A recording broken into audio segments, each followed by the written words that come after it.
A month ago, the Chief Justice of India remarked that jobless young Indians who turn to activism behave like cockroaches. He soon clarified that he was only referring to those who entered professions with fake degrees, but it was too late.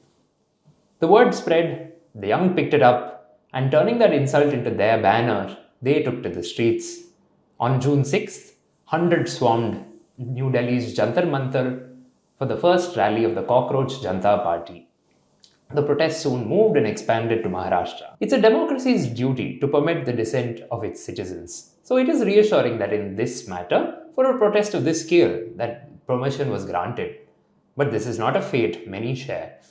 When the state fails on this duty, the citizen's recourse is the court of law.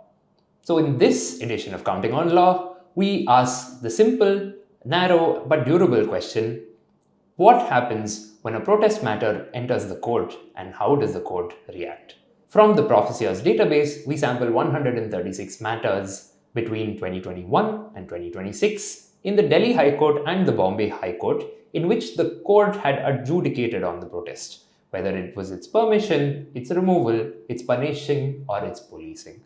So who are the cockroaches? We find that 76% of cases were filed by the protester, usually an individual representing the larger community. These cases come in different shapes.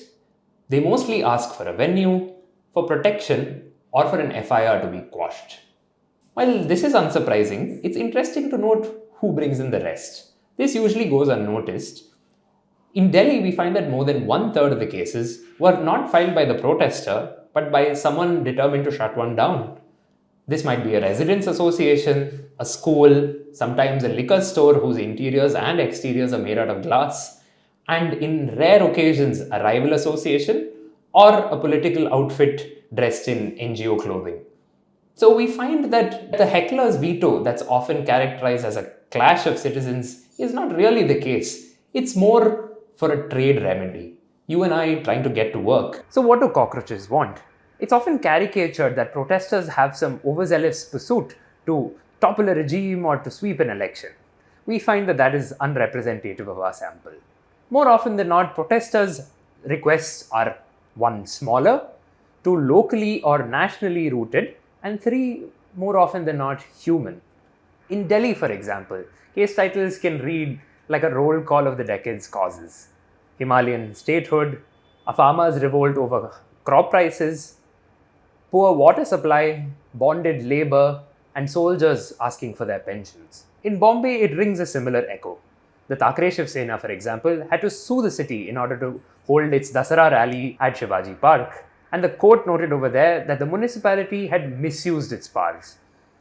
A month later, when the CPIM approached the same court in order to hold a protest against the war in Gaza, the same court noted that the petitioner should be patriots and take up Indian causes before the police granted permission anyway. On aggregate, these fights are outliers in Bombay. 2/3 of Bombay's protest cases deal with property, largely from an anti-encroachment drive in Pimpri Chinchwad's Kudalwadi, where owners of unauthorized scrap godowns blockaded bulldozers. So what awaits the cockroaches in court? And are the courts favourable to their cause? Like most things, this requires a little bit of nuance. There's something to note here about the inherent selection of cases that make it to court in the first place. First, a petitioner must have been rejected by the executive and then had a certain kind of motivation to file a case for it to be heard by the High Court. Also, perhaps, a petitioner must have faced consequences so dire and significant that it prompted them to move the court in order to quash a protest. These motivations are unknown to us, and the innumerable factors that went into making these decisions are equally unknown. Therefore, some may argue that this is a poor proxy for India's general friendliness towards protests. Nevertheless, there are two findings that stand out. Number one, when a third party or the state approaches the court in order to have a protest quashed, the court sides with them 19 out of the 20 times in our dataset. That's 95%. At the same time, when a protester approaches the court either to challenge an FIR, seek an externment, or question refused permission, we find that the court sides with them 7 out of 10 times. This is an odd dichotomy to deal with, and we feel that the judicial prior tilts in favor of whoever the first mover was. At their best, our courts encourage legitimate protests with inviolable conviction. In a suo motu matter before the Nagpur bench of the Bombay High Court, the judges held with no ambiguity that peaceful protests are a crucial component of our fundamental rights under Article 19 and directed the state to arrange shelter and welfare for people gathered to exercise it. In the same spirit, in Sharad Ramdas Mali versus State of Maharashtra, the Aurangabad bench quashed an FIR registered against a protester simply for taking part in the agitation. But for every such defense of the right to protest, there are several that go the other way. In the Kudalwadi encroachment case, where traders, mostly migrant and Muslim, had worked for decades and claimed received no prior warning before demolition, the Bombay High Court refused their pleadings in a breath. Illegal construction, it held, cannot be protected by gathering a crowd. In East Delhi Municipal Corporation versus Commissioner of Police, the courts described sanitation workers as mischievous and unruly persons who take the law into their own hands and who do not deserve leniency. The court may have well had a reason given that the workers had reportedly strewn garbage in public spaces and stopped their non-striking colleagues from working. However, harsh language that extends to the description of Safai Karmacharis as unruly persons seems a little concerning.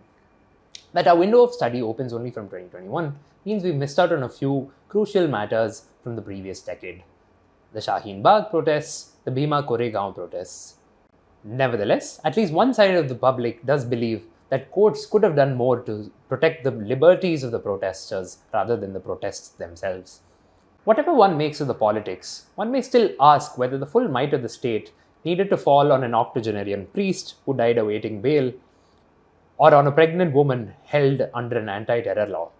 As ancient wisdom goes, a republic that treats its peaceful protests as integral rather than incidental belittles none and hears all, and a judiciary that's willing to say as much and out loud keeps its anthropoids happy. When the state fails in that duty, I like to remember a more modern and shorter aphorism: cockroaches never die.